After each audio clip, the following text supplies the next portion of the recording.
Welcome to the Vol Bros. My name is Evan. This is my brother Ruston, and we are two Vol Bros who are actually bros in real life.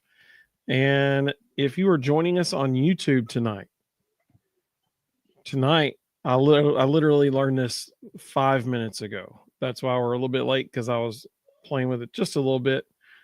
If you are holding your phone in portrait orientation on YouTube tonight, theoretically, the aspect ratio of our live stream will adjust to your phone. StreamYard has introduced multi-aspect ratio streaming, so we can now stream either vertically or horizontally. On Facebook and Twitter, we're currently streaming horizontally. On YouTube, it's both. And so if you're watching on your phone and your phone is in horizontal, position, landscape, you should see our full screen. I'm going to have to do a little bit of work to get the Believe and the Old Dog Club logos on the portrait orientation. So we might do that in the future, just testing it out a little bit tonight. But we're so glad you're with us. We do represent Believe University, or Believe Entertainment Network. I totally butchered that.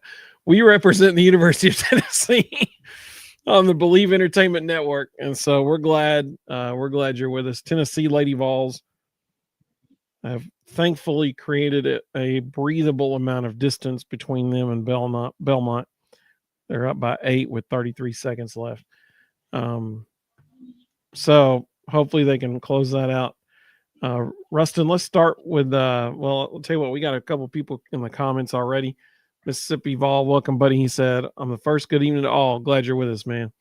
Oreo Puppy Dog said, hey, guys. Welcome, Oreo Puppy Dog. Glad you're with us.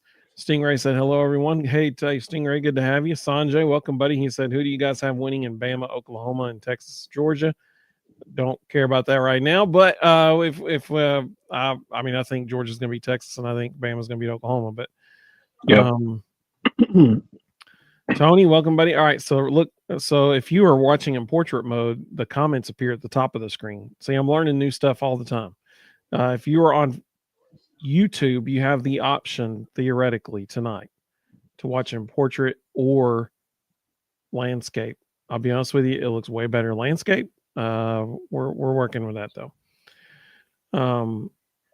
Tony said this Lady Vols team is not good.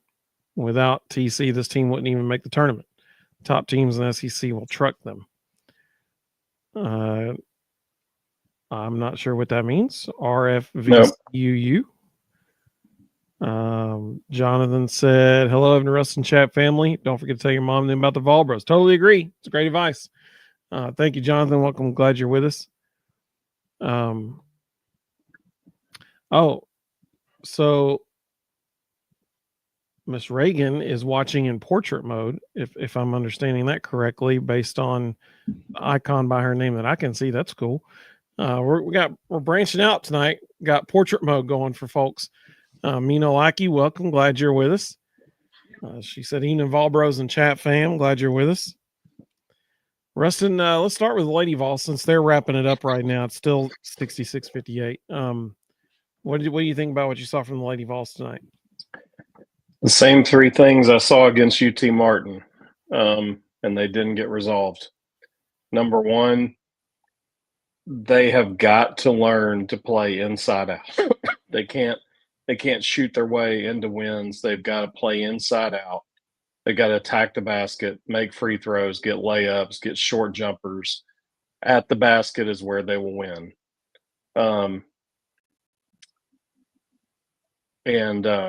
Especially in a team that they're so much bigger than. So the second thing is, I do not like the mental makeup of this bunch. They have no sense of urgency. They are not playing hard consistently, and they've got to solve that. They've got to get better effort, consistent effort, and they've got to play with a sense of urgency. I mean, even right now, I'm watching them shake hands. They ended up winning by 10.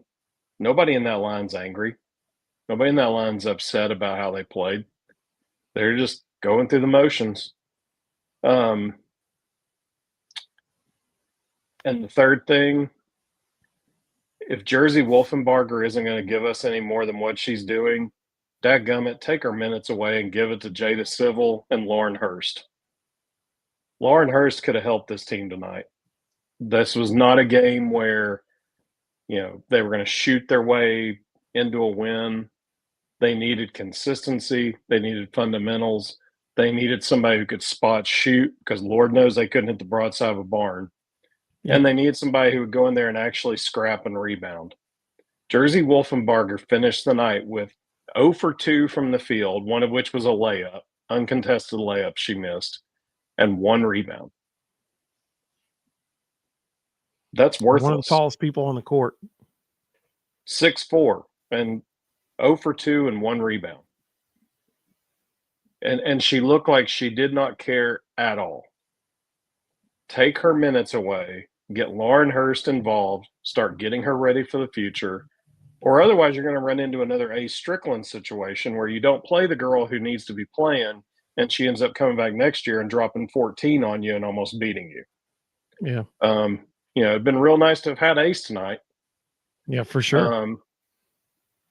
But heaven forbid, that's the one thing about this coaching staff that I'm concerned about. They are so athleticism focused that they sometimes miss player value. Ace Strickland should have played a ton of minutes last year. She brought value. She gave you good reps and good minutes, and she had the ability to hit knockdown shots when it mattered, like tonight. They never gave her a chance. They would just look at her athleticism and go, no, that's not the athleticism we want. She could have given them really good minutes. Same thing with Lauren Hurst tonight. I was about to say. They're looking at her athleticism and they're going, we're going to play this athlete over here. Well, the athlete is causing you to lose. And it's time to put the 10 best players who are going to have the best production out there together. Right now, I mean, I don't know if you noticed, in the fourth quarter, they shortened to 9 players. They didn't put Wolfenbarger back in. So instead of playing their 10-man rotation they always do, they played 9. You got to get Lauren Hurst involved. She was the number 42 high school player in America last year. Give her those minutes. Or Jada Civil, or split it between them. But you got to get these freshmen more engaged. Yep. Let's see some of the comments coming in. Tony said, Barker has an attitude. She's always talking back to Kim. Oreo Puppy Dog said, Cooper looks pretty good. Nolan said, well, hey, Nolan, good to have you, buddy. He said, what's up, bros? John said, it was an ugly win, but at least it's a win. I'm still not concerned with how they're playing now. I believe come SEC play, they'll be playing much better. Tony said, I would agree. Wolfenbarger can't play. Agree with you, Ruston. Don't play her. I would agree that I think they'll be okay by SEC play if I saw better body language. This team is playing with fool's gold. They're getting by these teams that they should be beating by 25 to 30 points. Yep. And they're walking off the court. Like I say, watch the handshake line tonight. They're walking off the court like everything's good. You almost lost to Belmont at home. Yeah. Everything's not good. There should have been 14 really ticked off girls going through that line who are irritated at how they played, and they all look like they had just won game 1 of the NCAA tournament. Yeah. There's not a sense of urgency there. The two things that concern me the most, I mean, obviously they couldn't have hit water if they jumped out of a boat tonight, but the two things that concern me more is the total lack of care for the basketball. They did not take care of the ball. That was major concern, number one. Second was something you mentioned as well. They played hard when they wanted to. You mentioned they need to play hard consistently. There was a few minutes in the first half where they played hard. And then the last 4 to 5 minutes of the game when they almost were losing, they were like, okay, well, I guess we need to play hard now. And all of a sudden they go on a, 18-2 run or something like that, 12-2 run, something like that. So those were the two things that concerned me. They play hard the whole game. And please take care of the basketball. That was the biggest problem I had with tonight. Clay said, I was at the game last night. Tennessee basketball will be good this year. Absolutely. Jared said JP Stroll looks good. He missed where he was missed last season for sure. Clay said Lady Vols played like crap. Yeah, they sure did. James said Cooper's shot is better, but she still makes dumb decisions trying to force everything. That's the other thing that has got to get fixed, and I'm not sure they can. The overall basketball IQ is really low. Talasia Cooper makes some unbelievably bad decisions. Nia Robertson blows my mind. Her basketball IQ is so low. And that was surprising because she averaged 15 a game last year in the ACC. But she does not understand the game at all. There was a possession tonight, and it was probably the greatest synopsis of her IQ. Belmont went zone. Mia Paldo had just hit 2 threes. She's got the hot hand. She's spotted up in the corner. They swing the ball to Robertson. Paldo is wide open in the corner. All Robertson has to do is make one more pass and swing it on. She looks right at Mia Paldo, pass fakes, drives in the middle of the lane, 1-2 dribbles, and then throws the ball in the first row of the bleachers. And it's like, all you had to do is just swing the ball to the next girl, who, by the way, is the hottest shooter on the floor, who's also wide open. Just get her the ball. Like, where were you going? It was – she did that. She made decisions like that multiple times. Z Spearman, not great decision-making. It's bad when the best decision makers out there are the freshmen. That's a problem. Yep, for sure. BG welcome said Paldo's small size is going to be an issue in SEC play. I don't know about that. I think Maya will, because Maya's not as explosive as Mia. Mia, I mean, you're talking about the number 9 high school player in America. She's been facing bigger girls her whole life. I think she'll be just fine. Rhonda, welcome. Good to have you. She said, good evening, bros, the chat family. The men's team literally had, if you took North Florida, the Fighting Chazlaniers, if you took North Florida's score and turned it upside down, you had Tennessee score. 66-99. Huge win. Very well played win. I think the men had a fantastic game yesterday. Got tons of dudes, a lot of minutes, which is really important. What did you see from the guys yesterday that you liked? Everything. That team, I saw, I mean, honestly, kudos to Rick Barnes and his staff. I saw the things that we talked about last week that needed to be addressed already being addressed. You know, guys were starting to see how they fit in. You know, Amari Abram is figuring out what his role is. Ethan Berg didn't play great, but he's figuring out what his role is, and you could see it happening in real time. Troy Henderson and Dwayne Brown were great. Amari Evans understands his role. You know, I think probably the only red flag of the whole night was Jalen Carey getting benched because of his lack of effort in practice. That's a guy. And what's crazy is the dude's just a stat stuffer. He only played 9 minutes. And in that 9 minutes, he got 6 points and 6 rebounds. You know, so if he gets out of the doghouse and plays the way he's capable of, that dude's a walking double-double. So to score 99 points and have a guy who was starting a week and a half ago only get 9 minutes because he's in the doghouse, you got some players. And your starting shooting guard was not playing. Yeah. And Bobby mentioned that. He said, we missed Boswell being out there. You could see it last night. We run better with him. I mean, they played pretty well. They scored 99 points. Yeah. Amari Abram and Troy Henderson stepped in and filled those shoes nicely. Yeah, Henderson can shoot. Henderson shoots it better than Boswell. That was fun to see, that's for sure. John said the men's team may be better than I thought they could be, and I thought they legitimately could win the championship. They they have a plethora of bodies who are all talented, which is good because it is the exact opposite of last year. The depth they have in the interior is fantastic. And what's interesting is, we've heard now for over a year, really, we've heard that JP Estrella is the most skilled inside offensive player Tennessee has. And we're going to see that, the last two games.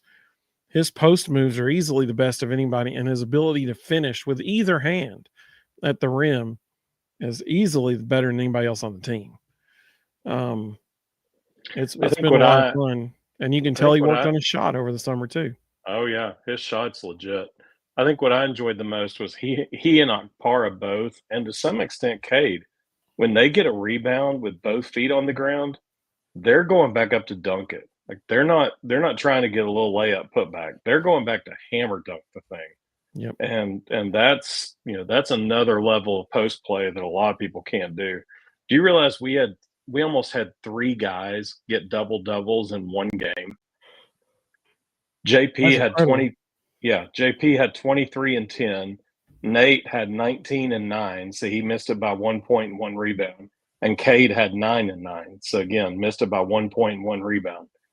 I don't know that I've ever heard of 3 players getting a double double in the same game. Like that is crazy dominant. Yep. Will's with us. Welcome, Will. Good to have you, buddy. A couple other questions that came through or comments about the women's game. Tony said this team might improve by SEC play, but they will not be in the top 6 in the league. If they play hard, they could be. That's the thing. Like, that's what kills me.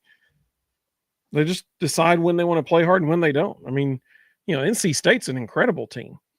And arguably we should have won that game. I mean, like they played really well. They played hard the whole game. Much different scenario. And so that's just being a competitor and being mentally tough. You don't take games off because you're playing an inferior opponent and then just ramp it up when it's crunch time and you want to win. You come out and you play hard the whole time, and they did not do that tonight. That's what's concerning. Rhonda said, what happened with Coach Kim and the Belmont coach? It was suspect for sure when they were shaking hands. I did not see that. We were live, and right as the game ended, I turned it off, so I didn't see that. I saw it. I couldn't tell if he was talking to her or one of the players, but he did a blow by. He didn't shake her hand. He went straight to a player, and she kind of stood there with her hand out, like, "What are you doing?" and watched him go by. Something happened between a couple of players. There was a little mouthing, and he went to go, like, he just totally ignored Kim and went to go do it. Mr. Osborne's with us. Welcome, buddy. Good to have you. He said, good evening, Vol Bros, fellow chat members. We're glad you're here. Well, not only did both basketball teams play yesterday and today, the football team gets to be back on the field this weekend, 4:15 Eastern time. Now, here's the thing. Everybody will remember that every year, every SEC team has to have one game that is on SEC Network Plus. Well, Tennessee's already had that game this year, and so this week against New Mexico State is on the regular SEC Network starting at 4:15 p.m. This is the Smoky Gray game. It is their salute to service game, which is appropriate since Veterans Day was this week. Side note, thank you to every single person who's watching this, or, well, anybody for that matter, who has served our country. We thank you very, very much. This week is the Smoky Gray salute to service game. We always do 3 things when we're previewing a football game. We talk about what do we want to see Saturday, who do we think we're going to be talking about on Sunday, and our score prediction. So, Ruston, we'll start with hang on, before I do that, James had one more comment about Lady Vols here. He said, the team reflects the leader's attitude. Cooper's the leader, and her attitude's bad. She starts throwing the ball away and just throws up shots. Fair assessment, especially throwing the ball away. She was careless with the ball at times tonight, and that was frustrating. I can think of one particular drive baseline where she had nothing and she tried to force it and dribble the ball right out of bounds. It was kind of frustrating, but at the same time, we would not have won that game if she hadn't been on the team. So I was about to say, in her defense, she had zero help. yeah, I mean, there was nobody out there giving them good minutes. Kaya Wynn turned it on. I mean, Kanaya Boyd turned it on a little bit at the end. She gave him some good minutes in the fourth. Jada Civil should have been on the court more than she was. They're gonna look back and go, why did we not have her out there in some key moments? She brings huge energy. She's active. She needs to play major minutes. I'll be honest with you, Kanaya Boyd's fourth quarter performance may be the reason why we won the game. She was fantastic in the fourth quarter. Yeah. Rhonda said, proud mama of a Navy veteran, my son Jake. Hey, thank you so much to Jake and to you and your whole family. Thank you so much. Tony said, don't want to be negative, but I don't like bad basketball, talking about the Lady Vols. Well, let's talk about football. So, Ruston, what do you want to see this Saturday? So I did a bunch of research on New Mexico State because I was curious what has happened to them since Jerry Kill left. Let me pull my notes up here. You want to know what I want to see? Yeah, go ahead while I'm pulling this up. I want to see George McIntyre play the whole fourth quarter and maybe even part of the third. Tony said, my son's a Navy veteran. Thank you so much, Tony, for you and your son. Thank you. It's going to be interesting to see what they do.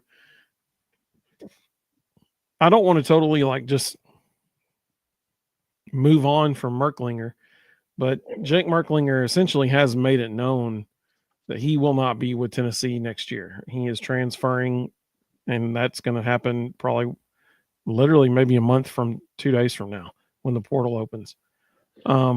Mid-December, he's gone. So I'd like to see us beat. Listen, I don't know if it'll happen against New Mexico State. They're not a slouch. But I would love it. This is not what we expect to see. This is what we want to see, right? So I would love it if we were up enough that we come out of halftime, we get the ball to start the second half, and Joey marches us right down the field. We score, we go up enough that Heupel feels comfortable, and he puts in Merklinger for a series or two as a thank you for the last 2 years. And then at the end of the third quarter, maybe last possession of the third quarter, Merklinger or McIntyre comes in. He plays the rest of the third and all the fourth. That's what I would love to see. That's what I want to see. I don't know if it'll happen or not. And my goodness, please no injuries. That's the other thing I want to see. What about you, Ruston? So I was curious how this New Mexico State team is after Jerry Kill and Tim Beck left. For those of you who don't know, that's the offensive coordinator and associate head coach at Vanderbilt now. And they brought Diego Pavia to Vanderbilt with them. So New Mexico State's 3-6. There's still some dudes left over on offense from when Jerry Kill was there. And so they've got – so I'll just kind of give you a rundown. So the running game is awful. They averaged almost 2.5 yards a carry on the season. They have not been able to find a consistent running game, and their offensive line may be as bad as their running game, which is probably directly related. Their offensive line is a lot like ours. They pass pro better than they run block. They have 3 really good receivers and 1 tight end who all have a lot of catches because they can't run the ball. They're going to throw the ball a lot because they can't run the ball. They have a couple of things working against them. Number one, the offensive line is horrendous. So our defensive line should be in that backfield all game long. And if they're not, that's a problem. The quarterback gets skittish and makes a lot of bad decisions. On the year, he has 11 touchdown passes and 11 interceptions. Yikes. So he's throwing the ball to the other team as much as he is his own team. So, he was wide open, Coach. Yeah, I'm sure a lot of that is a product of the bad offensive line. He's probably running scared. For sure. So they do have one receiver who probably at the end of this year is going to be highly sought after in the portal. His name's Donovan Fopple. He's a junior. He's got 43 catches for over 500 yards and 5 touchdowns. He's their best receiver. Big guys, 6'1", 185, 190, catches everything near him. And he will be, I'm sure, if not already, there will be a lot of teams contacting him in the portal.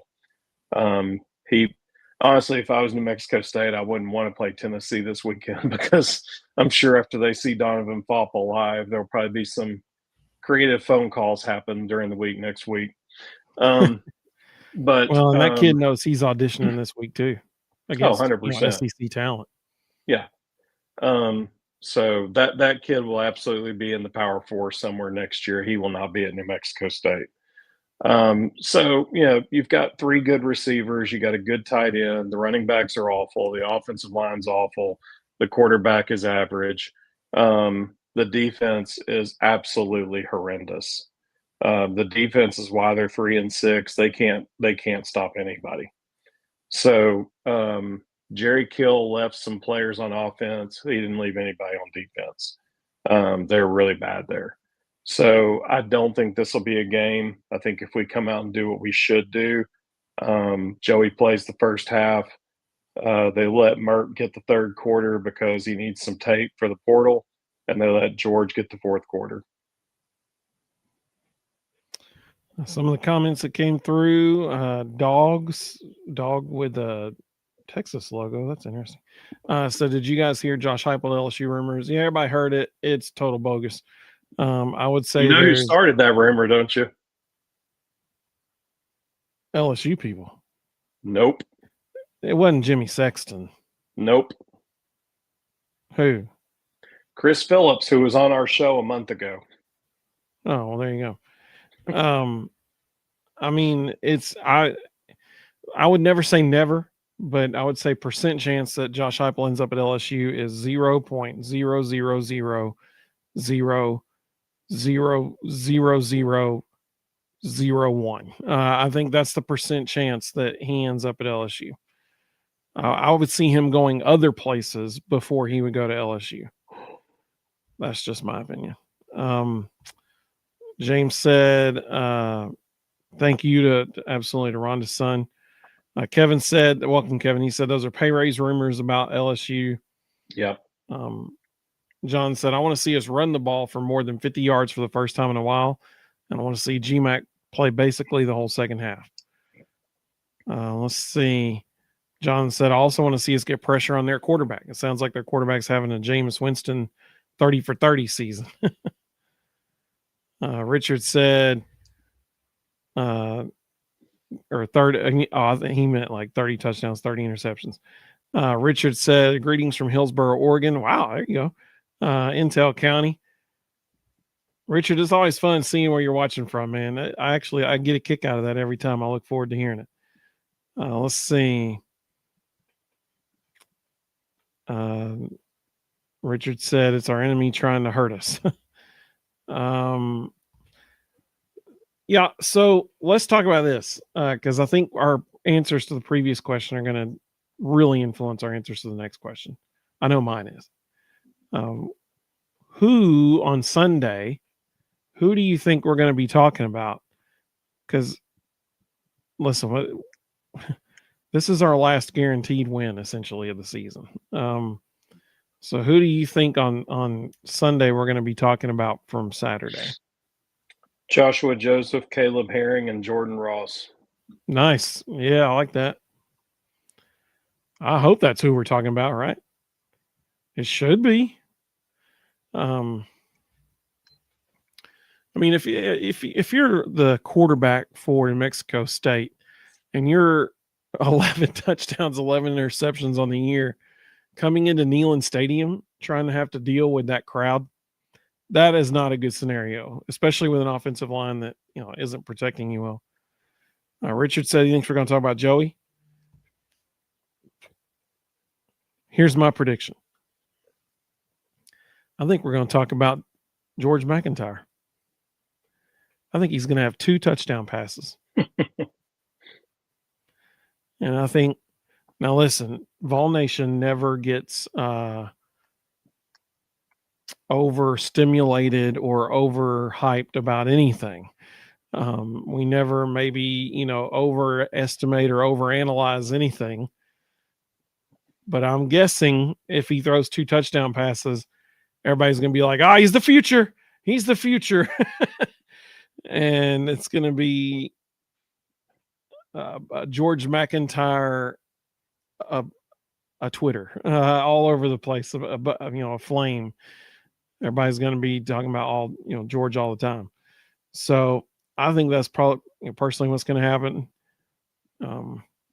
I still, to this day, if you were to ask me right now, who is starting the quarterback next August,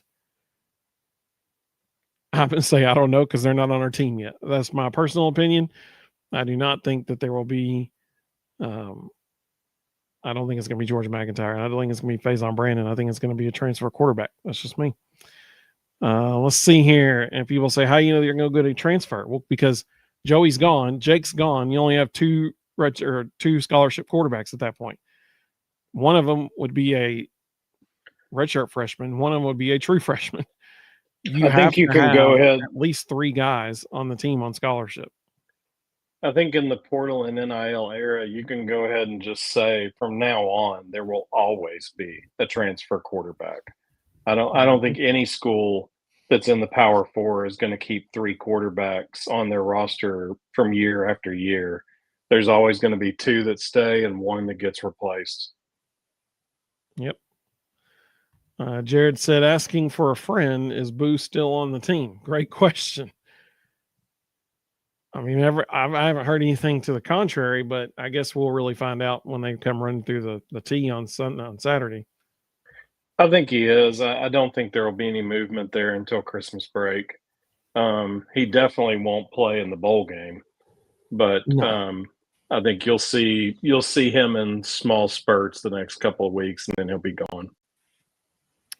James said he thinks we're going to be talking about the secondary. He said multiple interceptions and touchdowns. I love that, dude.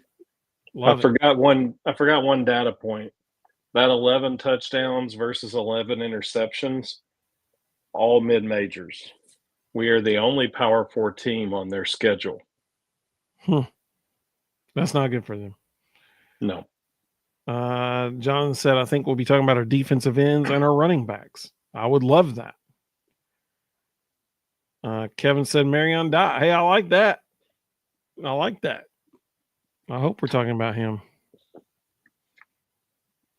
Richard said, George is the real deal based on what he's heard from VolQuest.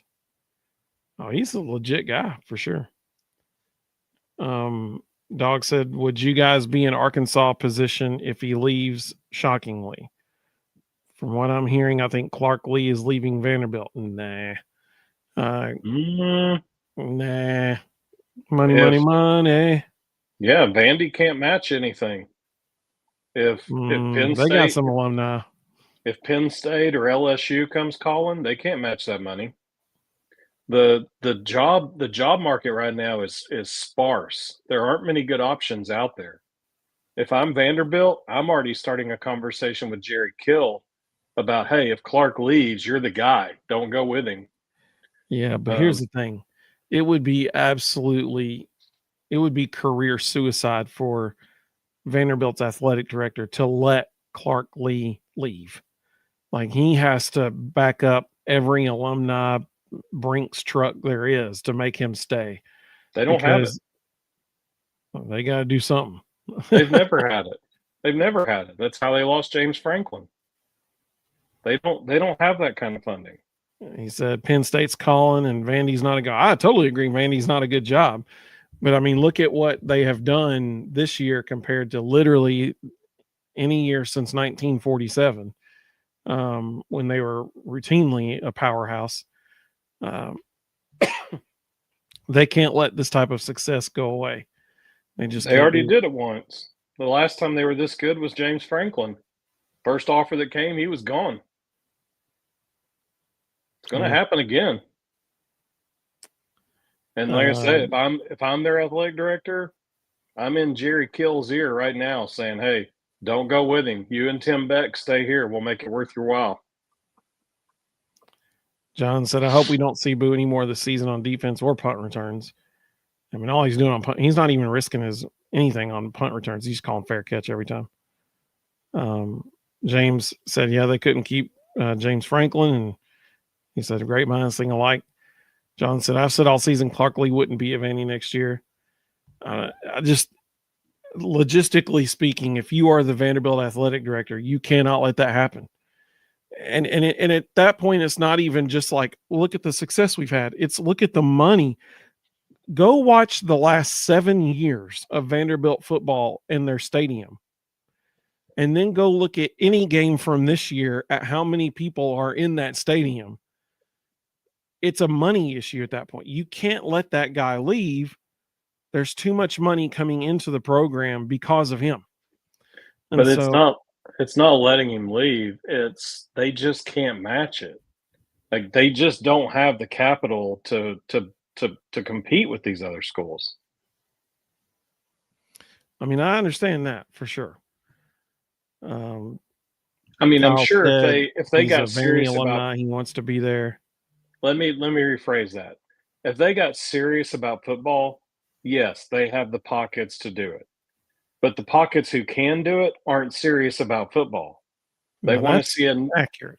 They want to see a new wing on the hospital, and they want to see more oncology wings on the hospital. Like that's where their priorities are. They're never ever, no matter how good a football coach does at Vanderbilt, they're never going to stay long term because they will not put the resources behind the program. It just ain't going to happen.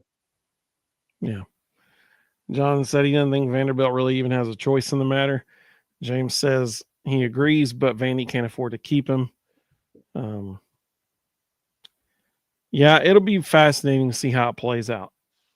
I just know that if you are the Vandy's athletic director, you have to do literally everything you possibly can to make sure he stays. James said medical money is greater than sports money. Let's see. Dog said, who do y'all think is the worst coach in the SEC, worst coaching job in the SEC? Yeah, it's Vandy. No doubt. No doubt. But they're now ranked, in the top 15 on the brink of making a playoff.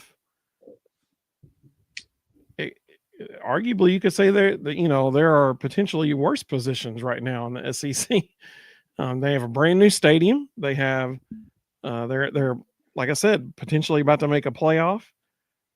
So I would say Kentucky is a worse job. I agree with James right now. 2025, Kentucky is a worse job. So we'll see what happens. I mean, we'll see what happens. Somebody asked how Jerry Kill was doing. Jerry's fine. He took a step back from being a head coach in New Mexico State. When Tim Beck came to Vanderbilt, he came with him as a consultant. Really, he's the associate head coach. But the biggest reason he did that was he was having issues with epilepsy and was having uncontrollable seizures. They got it under control, and he's on the sideline every Saturday coaching guys up. So he's fine. Let's see here. Matt agreed with me. Dog said Vanderbilt is the Northwestern of the SEC. Yeah, absolutely. We even called on this show. We called Northwestern Purple Vandy. So if Vanderbilt is the Northwestern of the SEC, what is Kentucky? What's their comparison? Minnesota? Yeah, there you go. James said only because they care about basketball more about Kentucky.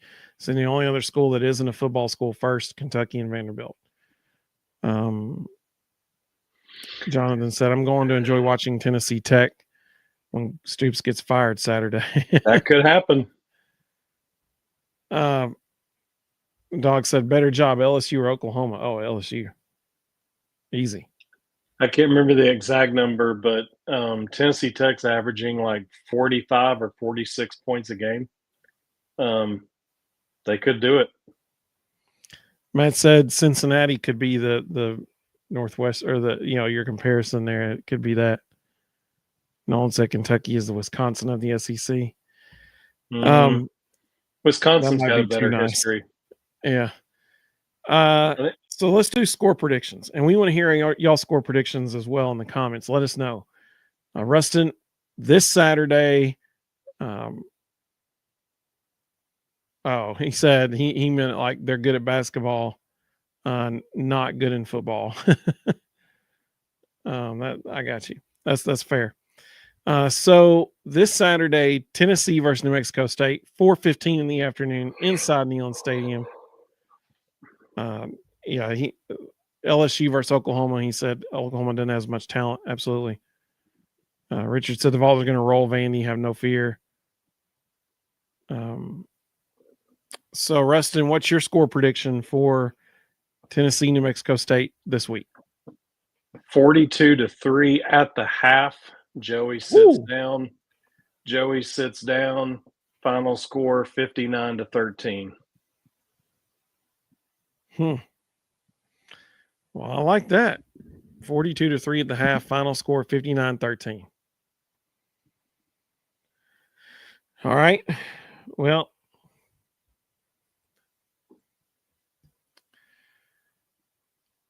I'm going to say a number that people are going to be like, what are you doing? But I'm going to say a number. And the only reason I say this number is because Heupel knows like this is his last opportunity to really put some points up on the board in a major way this season. He knows that this is going to be a style points kind of game. You know what I'm saying? Is the playoff on the table? No. That, in my opinion, is going to be the most interesting thing about this weekend. It's a game that they should win. It's not a rivalry game. Florida and Vandy, people are going to be up for that game just because they want to be. They're competitors. This is like, well, okay, New Mexico State's coming to town. We don't have a playoff spot to play for. How hard are they actually going to play? That's what I'm curious to see. More than anything else. That's going to be the most interesting thing that we see all day. If they were looking for, if there was a playoff spot still in the mix and they needed style points, we'd score over 70 points this weekend because they would need every bit of the style points. Since that's not on the line, I do think they still score a ton, just not as much as they would have. So I was going to say 63, but I think I'm going to go 56-13. 56-13. What'd you say? 59 something. 59-13. Oh, okay. All right. So I'm going to say 56-13. You're going 59-13. If there was still a playoff spot on the line, I would say 73-13. That would be my prediction. And he might even try to get 80. Yeah. But with no playoff spot to play for, I just don't think they're going to play as hard as they would have. James said 72-10. I'd love that. I mean, like he said, 56-0. That's what I'm talking about. Robert said 58-10. Richard said 62-13. So that's pretty similar to what we said there. James said Josh is trying to get Joey to break some records. He's getting close to Peyton's record for single season yards. Yep, it's true. Jonathan said 67-17. Whoa, Matt. He said 47-27. Matt's not high on Tennessee's defense right now. And No, he's not. I understand. Mr. Osborne said Vols win big, 62-16. That'd be a good one. Nolan said 62-9. Joey will have 300 plus yards passing. And I think we have 3 wide receivers with 100 plus yards. I think both of those are spot on accurate. Yes. That 100% can happen. I think that's a great prediction. Will said we get to beat up Nico for y'all this Saturday night. Yeah, Nico's gonna have PTSD, man, from the last time he was playing, Ohio State. Well, it's gonna be interesting to see what does end up happening this weekend because, yes, obviously all eyes will be on New Mexico State and Vol Nation. But I'll be honest with you, I do think there's going to be quite a few people watching Tennessee Tech and Kentucky, seeing what happens there. I really do. It probably won't start that way, but when they see the halftime score, there'll be a bunch of people changing stations. Tennessee Tech's undefeated, right? Yeah, 10-0. Yeah, that's what I thought. We'll go Eagles. Golden Eagles. Golden Eagles. Golden Eagles. I left off the golden part. It's like the purple aces with Ace Purple as their mascot. I wonder if Tennessee Tech's mascot's name is Eagle Golden. No, it's got a name. Now you're gonna make me wonder what it is. I can't remember. I'm looking it up as we speak. Tennessee Tech mascot. Awesome the Eagle. It sure is. That is an awesome name. That is fantastic. Okay, well, I mean, we got to put this on the screen, right? Like this is a necessity. Jonathan just said it too. He said it's awesome because Jonathan lives right down the street from him. He said it's Awesome Eagle. That is an awesome name. I love it. Here is, for those of you who have curiosity just like me, I'm going to share this screen with you. This is Awesome Eagle, the mascot for Tennessee Tech. Look at him. Look how awesome he is. I love it. Oh, this one is the best. That's awesome. Look at that. Pointing at the camera like that. That's awesome. That's a pretty awesome shot there. Wait, who is that? Is that Awesome's like grandfather or something? What is yeah. It has a cane. The bird. Eagle has a cane. That's a retired mascot. That's hilarious. Oh my goodness. Oh, the wonder of things we see on the internet. Oh my goodness, I can't believe they let this photo be taken. That's terrifying. That was on the news, WBIR News. That was right before he lined up for pictures with kids. Yeah. Oh man. Well, that is fantastic. Some of the comments that came through said, James said, my brother is a golden eagle. They get really bent out of shape if you don't say golden. That's my fault.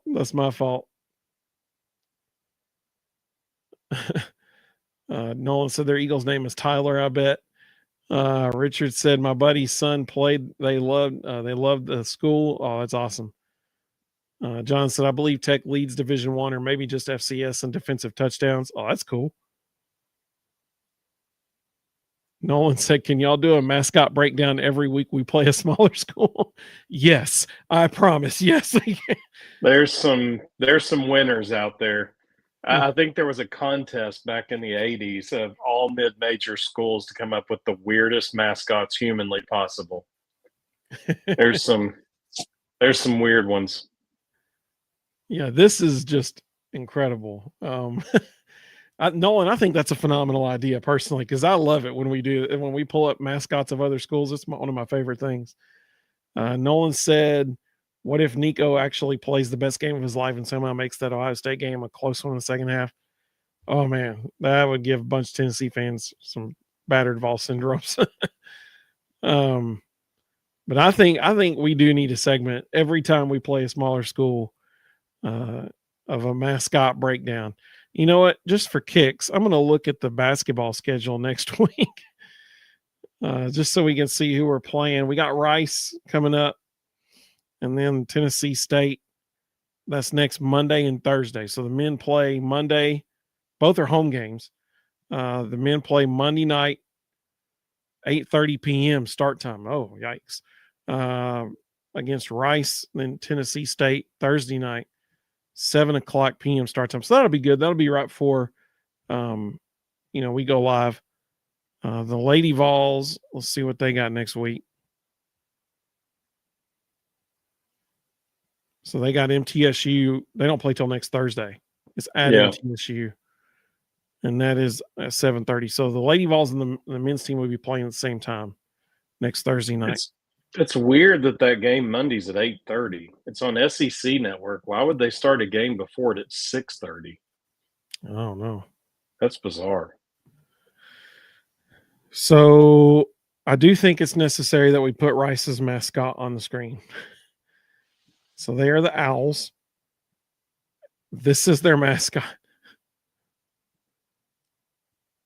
What kind of owl costume is that? That is not. That's a better angle. This one, though, that's just pathetic. Like, what is that? But what's his name? Sammy. Sammy? Sammy the Owl. There you go. That. Because nothing says Rice like Sammy.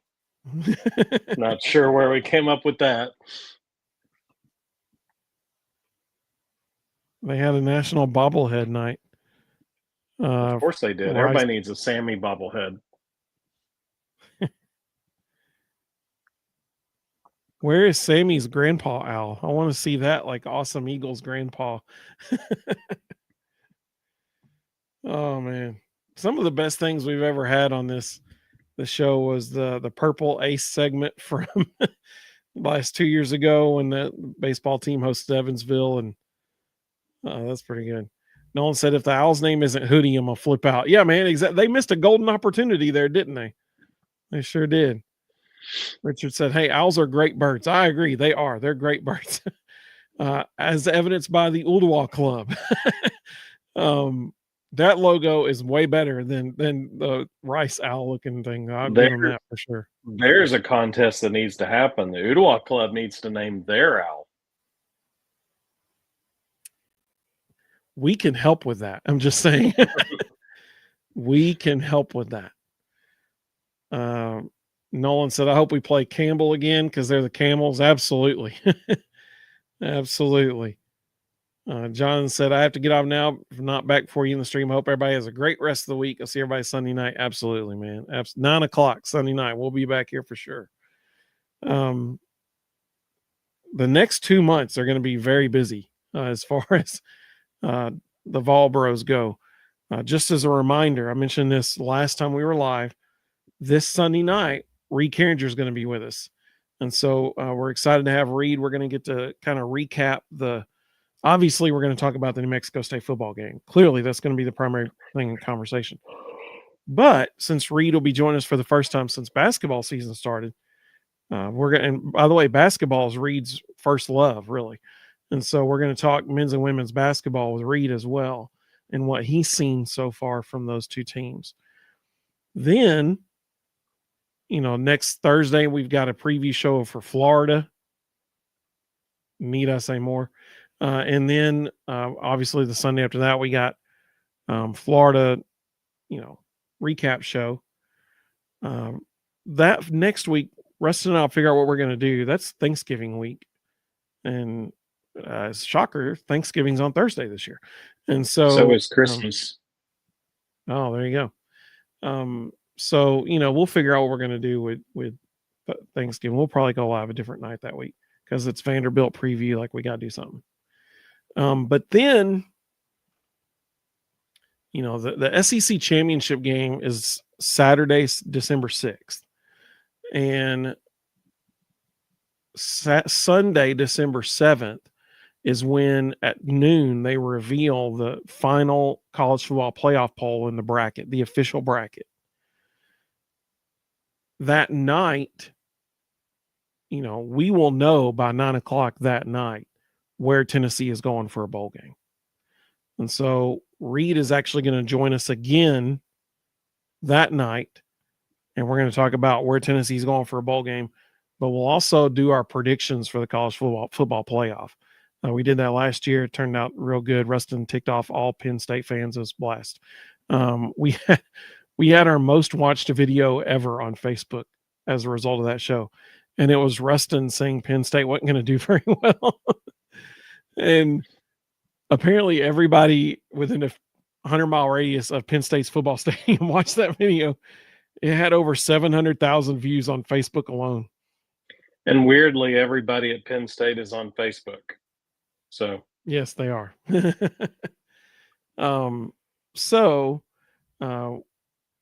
We hope everybody, circles those dates. Really, the two biggest dates to keep on your radar is this Sunday, the 16th, and Sunday, December 7th. Those are going to be two really, really big time shows. So Reed will be with us for both of them. It's going to be a fun time. But December 7th, when we do our playoff prediction, that's going to be real fun. Let's see. Will said, if you're looking for a transfer quarterback, Ohio State's backup quarterback will be transferring National Gatorade Player of the Year senior year of high school. We don't want your hand-me-downs, Will. Unless they're good, in which case we do. Richard said, good night, guys. Off to Phoenix. Wow, man. Richard is the epitome of the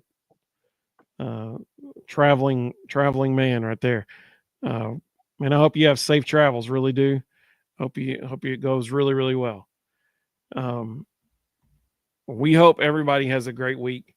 A weekend. We're going to see you hopefully Sunday night. Celebrating a big time win Sunday night. That's the plan. New Mexico State. What's their mascot? The Lobos? Isn't that it? Yep.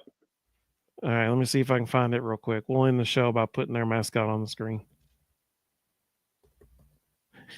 It's just, it knows me now. The Google knows me. I just started typing in New Mexico and it said New Mexico State mascot. Oh, no. New Mexico is the Lobos. New Mexico State is the Aggies. So is it just me, or did they totally rip off Oklahoma State's logo here? Well, what's even better is, what's his name? Pistol Pete. Oh, yeah, baby. That's what I'm talking about. That is amazing. Look at this. Somebody put them side by side. It is literally Oklahoma State's mascot. They just flipped it. That's amazing. Except Oklahoma State's isn't named Pistol Pete. That's true. And Oklahoma State has much more ammunition around his waist, apparently. That flip thing in Microsoft Photoshop or Adobe Photoshop really helped him out there when they made that mascot. Yep.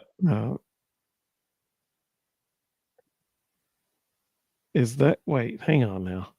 Okay, so now they got like a real dude. What is this? Is that like a paper mache mascot? That's Pistol Pete. I wish I could blow this up so you could see it. It looks like paper mache. Hey, sorority girls need something to do sometimes. There you go. Well, Pistol Pete, we look forward to seeing you on Saturday inside Neyland Stadium. We will not tell Oklahoma State that you're there so that they don't come sue you guys for copyright infringement. Something tells me, because this is their only Power 4 game of the year, which means it's their only money game of the year, Pistol Pete may not get to make the trip. They got to conserve every dollar they get off of this. That's a good point. If so, we're sorry, Pistol. We're sorry we missed you. No one said New Mexico State fighting knockoff Oklahoma State mascots. That's pretty good. Oh man, this is fun stuff. All right. Well, Accurate. we really do appreciate everybody joining us. Seriously, this is a lot of fun. We love it. And we hope we see you Sunday night. It's going to be a lot of fun too. It's going to be a great show. So go Vols, baby. We look forward to seeing everybody Sunday, 9:00, same time. I started with the basketball intro because we started the show with basketball. I'm going to end it with football. So we look forward to celebrating a big win Sunday night. Go Vols, baby.